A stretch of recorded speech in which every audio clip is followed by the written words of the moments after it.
आज सुबह सो करके उठा, सोचा 2-3 घंटे में मॉडर्न इंडिया पूरा रिवाइज करूंगा। 3 घंटे से किताब खोल करके बैठा था, सिर्फ और सिर्फ टॉपिक ही देख रहा था। जब टेस्ट लगाने गया तो जो पढ़े हुए टॉपिक से उनके भी क्वेश्चन गलत करके आ रहा हूं। अब ये समझ में नहीं आ रहा कि एग्जाम 2 महीने बचे हैं, अगर ये गलती एग्जाम में करके आऊंगा तो प्रीलिम्स में क्या होगा। अगर ये प्रॉब्लम आपके साथ भी हो रही है, then please do not think that you are doing something blunder, because all we are on the same boat. It is just that you have to improvise your revising technique. उसी revision technique के बारे में आज की class में आपको कुछ discuss करूंगा, राइट। देखो, यूपीएससी का प्रीलिम्स अगर किसी का निकलता है ना, तो इस पे नहीं निकलता कि उसने कितना कुछ पढ़ लिया है, कितना बड़ा ज्ञानी है। इस पे निकलता है कि उसने जो स्टैंडर्ड, जो अच्छे सोर्सेस को पढ़े, मैं इस पे इंफेसाइज कर रहा हूँ, स्टैंडर्ड सोर्सेस, राइट। जो अच्छे सोर्सेस को पढ़े उसको कितने बार रिवाइज किया। स्टैंडर्ड सोर्सेज बिकॉज मार्केट में बहुत सारा कंटेंट फ्लडेड है जो एग्जाम के लिए इंपॉर्टेंट नहीं है, जो कि अभी आपको डेविएट करेगा rather than helping you to crack the prelims, right. So you have to smart for that. सबसे पहला टेक्निक जो मुझे लगता है रिवीजन में काम आता है ना, that is called the active recall, या फिर इसको पेमेंट टेक्निक भी कहते हैं। What is this active recall? Active recall एक बहुत ही सिंपल सा टेक्निक है, बहुत ही सिंपल तरीके से बताऊंगा। देखो, एक्टिव रिकॉल में होता क्या है ना, कि हम प्रिसाइजली बैठ करके खुद से क्वेश्चंस पूछ रहे हैं। फॉर एग्जांपल, मैंने बुद्धिज्म पढ़ लिया, सो लेट अस सी कि बुद्धिज्म में मुझे कितने क्वेश्चंस आते हैं, मुझे कितना कुछ पता है। अच्छा, ये बताओ, बुद्धिज्म के 2 मेजर स्कूल के आते हैं, हीनयान एंड महायान। कौन सा ऐसा स्कूल है जो महात्मा बुद्ध का मूर्ति पूजन यानी कि आइडल वर्शिप करता है? ऑब्वियसली बात है, महायान, राइट। अच्छा, ये बताओ, बुद्धा ने कौन से काउंसिल को होस्ट किया था, थर्ड काउंसिल को किया था, प्रेसिडेंसी कौन कर रहे थे?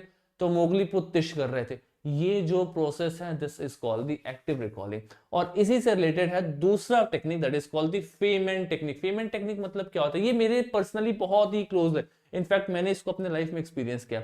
पेमेंट टेक्निक का मतलब ये है कि कितना भी कॉम्प्लेक्स इश्यू क्यों ना हो, उसको बेसिक पे लेकर के जाओ। मतलब सपोज करो तुम एक पैराग्राफ पढ़ रहे हो, पूरी की पूरी एक किताब पढ़ रहे हो, उस पूरे किताब में तुम्हें क्या क्रक्स मिला, व्हाट इज दैट क्रक्स, पूरा लिटरेचर हटाओ, तुमने क्या सीखा, बेसिक क्या था, उसको 2 लाइन में लेकर के आओ। कि अच्छा, इस पूरी किताब में मुझे बताया गया महायान और हीनयान में क्या डिफरेंस, और ये 4 लाइन में मैं उसका डिफरेंस बता रहा हूं, जिसको एग्जाम्पल एनालिसिस के थ्रू पूरी किताब में एक्सप्लेन किया हुआ है। अब वो जो तुमने 4 लाइन में लिखा है ना, that should be something so easy that you can even teach someone like that। मतलब मैं अगर किसी को जाकर के पढ़ाऊं वो 4 लाइन, तो उसको भी समझ में आ जाना चाहिए कि मैं कौन सा कॉन्सेप्ट समझा रहा था। This is called the Feynman technique. मतलब किसी भी कॉम्प्लेक्स इश्यू को बहुत ही इजी ब्रेक डाउन करो और उसको सामने वाले को पढ़ाओ। When you teach someone, the person will understand, will get the clarity, and more than him you will get the clarity. If you talk about myself, the time when I started to teach on the different platforms, my understanding has improved a lot, and this is one of the best way to revise things, right? तो अगर आपको ऐसा लगता है कि मुझे फेमेंट technique को use करना है, तो डू वन थिंग, जो भी कुछ पढ़ रहे हो उसको बहुत ही सिंपल लैंग्वेज में लेकर के आओ और अपने आप को बोल करके समझाओ कि मैंने इसमें क्या समझा। तो मैंने इसमें 5 चीज समझा, चलो ये पहला ये था, दूसरा ये था, तीसरा ये, चौथा ये, पांचवा ये 5 चीज मैंने इस टॉपिक में समझा है, राइट। अगर आपने इतना कर लिया ना, मैं लिख करके दे रहा हूं यार, बहुत अच्छा रिवीजन हो जाएगा। बट सबसे बड़ी प्रॉब्लम पता है क्या? इतना कुछ सुनने के बाद ना आप भी इसको फॉलो नहीं करोगे और मैंने भी इसको फॉलो नहीं किया था, right. And then will be again in the same loop, हम सेम लूप में ही फंसे रह जाएंगे, राइट।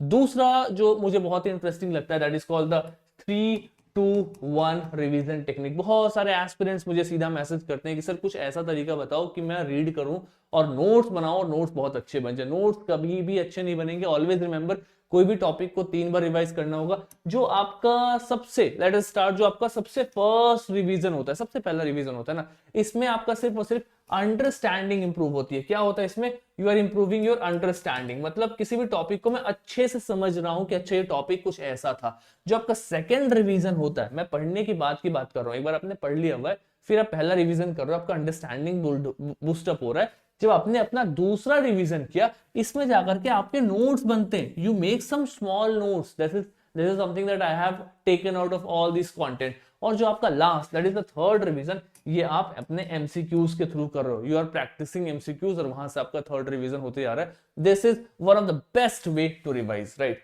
और एक लास्ट मेथड जो मुझे हमेशा लगता है इंपॉर्टेंट है, that is called the reverse engineering. क्या है ये? This is the reverse engineering. मतलब क्या है कि सपोज करो मेरे पास टाइम नहीं है कि मैं जाके पूरा किताब पढूं, मैंने बहुत कुछ पढ़ लिया, राइट। नाउ आई फील कि मेरा प्रीलिम सामने, I do not have that much of time कि अब मैं बैठ करके 4 दिन में, 6 दिन में, 10 दिन में पूरा मॉडर्न इंडिया रिवाइज करूं। तो let us do one thing, जो भी कुछ पढ़ लिया, राइट, उसको रिवाइज करा, तो मैंने नोट्स, अंडरस्टैंडिंग बिल्डअप हुआ, उसका नोट्स बनाया, एमसीक्यू लगाया। अब मुझे क्या करना है? अब मुझे सीधा सीधा अपना प्रीवियस ईयर क्वेश्चन खोलना है और पीवाईक्यू के मदद से मुझे उस कॉन्सेप्ट को रिवाइज करना है। अब मुझे टॉपिक पढ़ के पीवाईक्यू नहीं लगाना, मुझे पीवाईक्यू पढ़ करके टॉपिक पे आना है। मतलब मैंने पीवाईक्यू सॉल्व किया, मेरा क्वेश्चन गलत हुआ, मैंने सॉल्यूशन देखा, रिवीजन हो गया एक बार, अच्छा इसमें ऐसा कुछ था, याद आ गया, फिर मैंने दूसरे क्वेश्चन को सॉल्व किया, फिर वो गलत हुआ, फिर मैंने उसका सॉल्यूशन पढ़ा, फिर मैं तीसरे क्वेश्चन को सॉल्व किया। मतलब what I am doing is that rather than going with the conventional method of going with text book और paragraph, you are going with the questions, एक एक करके क्वेश्चन को सॉल्व करते जा रहे हैं और उससे रिवीजन करते जा रहे हैं। इस टेक्निक से इतना इफेक्टिव प्रिपरेशन होगा कि बहुत सारे टॉपिक्स, बहुत सारी की एरियाज जो हम बहुत बार पैसिव रीडिंग में भूल जाते हैं, इसको हम पीवाईक्यू से गलती कर करके ना हमारे एक्टिव मेमोरी में आ जाता है बहुत ही sharply, and we always understand कि ये वाला कॉन्सेप्ट यहाँ पे आएगा। फॉर एग्जांपल हाई कोर्ट या फिर सुप्रीम कोर्ट के जो पेंशंस है वो कहाँ से आता है, कॉन्सोलिडेटेड फंड ऑफ इंडिया से या कॉन्सोलिडेटेड फंड ऑफ स्टेट से। आपको डिफरेंसेस दिखाई देंगे, कौन सा स्टेट से आ रहा है, कौन सा इंडिया से आ रहा है, सैलरी कौन सा स्टेट से आ रहा है, कौन सा इंडिया से आ रहा है। इस टाइप के जो मेजर डिफरेंसेस हैं जो हम पैसिव रीडिंग में इग्नोर करते हैं, पीवाईक्यू को गलत करके हम इसे कभी नहीं भूलते हैं। That is the best technique. तो सबसे पहले क्या करना है, अभी जो भी पढ़ा है, whatever you have read, make sure that आप एक बार किताब बंद करो and try to recall it, right, active recalling, try to recall it, try to write down. Write down करना बहुत ही लेंदी प्रोसेस है, नहीं करोगे मुझे ही पता है, जोश जोश में भी जोश चढ़ जाएगा तो कर भी दो, कल भूल जाओगे। इससे अच्छा ऐसे ओरली रिकॉल कर लो शाम को, सुबह में। और एक और तरीका याद रखना कि हमेशा 2 टॉपिक ऐसे होना चाहिए, मतलब 3 टॉपिक डेली रिवाइज करना है, उन 3 टॉपिक्स में से 2 टॉपिक ऐसे होने चाहिए जो पुराने हैं, जिसको पढ़े हुए 15 दिन हो गए। एक टॉपिक ऐसा होना चाहिए जो रिसेंट का है, पिछले 1 हफ्ते में पढ़ा हुआ है। एटलीस्ट इस तरीके से रिवीजन करते हुए चलेंगे तो एक हमारा जो गैप है ना, वो गैप फुलफिल होते रहेगा। क्योंकि मैं आपको एक बहुत ही इंटरेस्टिंग सा एक ग्राफ के थ्रू रिटेंशन टेक्निक दिखाता हूं। देखो ह्यूमन ब्रेन का रिटेंशन कैसा है, ये है आपका रिटेंशन, राइट, मतलब आप कितना याद रख रहे हो, and this is days, right, कितने दिन तक चीज याद रहता है। स्टार्टिंग में ना ये ग्राफ कुछ ऐसा होगा, मतलब क्या है, आपने जब पढ़ा आपका रिटेंशन हाई है, जैसे ही कुछ दिन बीता आप भूल गए, एकदम एकदम देखो बहुत नीचे आ गया, राइट, आप इस ग्राफ से देखो बहुत नीचे आ गया। करना क्या है, आपने पढ़ा, ये ग्राफ नीचे आ रहा था, 2 दिन बाद आपने रिवाइज कर लिया, ये फिर ऊपर चला गया। अब ये ग्राफ सीधा नहीं गिरेगा, अब ये ग्राफ थोड़ा सा ऐसे हो जाएगा, क्योंकि अब आप कुछ ज्यादा दिन तक याद रखोगे। फिर नीचे गिर रहा था, फिर आपने फिर से रिवाइज कर लिया, फिर ऊपर चला गया, फिर और स्ट्रेट हो गया, फिर नीचे जा रहा था, फिर आपने रिवाइज किया, फिर ये ऐसे हो गया। इससे क्या पता चल रहा है, इससे ये पता चल रहा है the more you revise the more consolidated the concept is. और इसी से रिलेटेड एक लास्ट मूल मंत्र जो हमेशा हर क्लास में बताता हूं, प्लीज इसको कहीं बोर्ड पे लिख लो, राइट, इसको कहीं बोर्ड पे अपने सामने लिख लो, ताकि प्रीलिम्स में ये बहुत मदद करेगा। ये है आपका consolidation. I always see this to everyone, right, is more important than expansion. Please get this thing very very clear. Consolidation is more important than expansion. आप कितना एक्सपेंड कर रहे हो उससे ज्यादा इंपॉर्टेंट है आपने कितना कंसोलिडेट किया अपने कॉन्सेप्ट को। The more you consolidate, the higher chances you will get the question correct when it is asked from that topic. Especially in UPSC prelims cutoff 50 question के आसपास है, 100 क्वेश्चन पे नहीं है। It means that if you have consolidated even half of the syllabus, you can clear the prelims. There is high probability अगर आपने आधे syllabus को भी अच्छे से कंसोलिडेट किया rather than आपने 80 या 100% सिलेबस को पढ़ा है। And that was one of my biggest mistake. I was trying to read everything, not consolidate facts, and what happened when the question come, I messed up with options and used to get that option wrong even after I have read that particular stuff. And not just me, I mean a lot of my friends, lot of the aspirants, lot of my friends who are even in the service, who have given several attempts, have failed because of this, right? So this is the reason why people are still in the loop and they face a lot of years, right, they face a lot of troubles coming out of this process.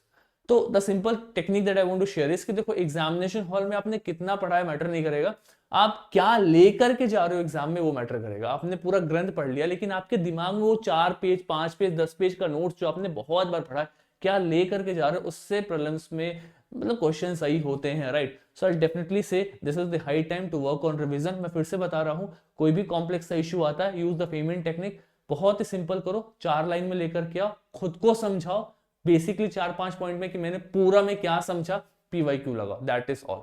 And always remember, class के starting में, आज की video के starting में मैंने बोला था कि आपने कौन सा स्टैटिक पोर्शन को अच्छे से कवर कर रहे हो, राइट, कौन सा स्टैंडर्ड पोर्शन से कवर कर रहे हो। स्टैंडर्ड बुक का मतलब ये है go with NCERTs, go with some standard source which are authentic, which has been followed by number of toppers of the last many years. कुछ ऐसा मत उठा लेना जो अभी तक किसी ने नहीं उठाया हो और आप एक्सपेरिमेंट कर दो, right. Laxmikanth is something people are reading from the last many years, definitely read it. Spectrum is something जहां पे फैक्चुअल अंडरस्टैंडिंग बढ़ती है, फैक्ट्स से रिलेटेड क्वेश्चन सही हो जाते हैं, read it.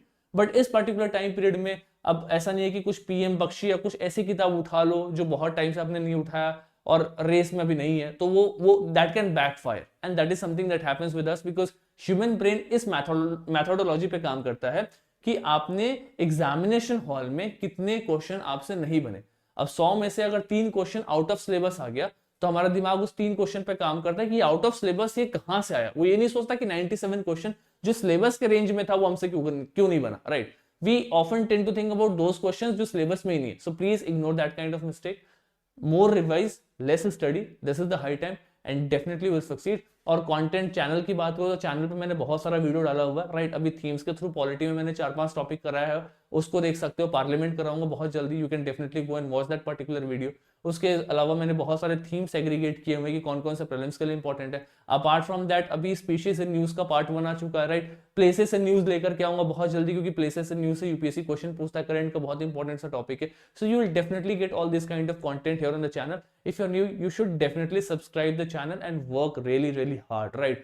And please make sure that you are revising more than what you're studying, right? That is something that will help you to crack the prelims. And I wish you all the very best. God bless you. Thank you so much. Keep revising, keep working hard. Don't burn out. You have to be a fighter. Thank you so much.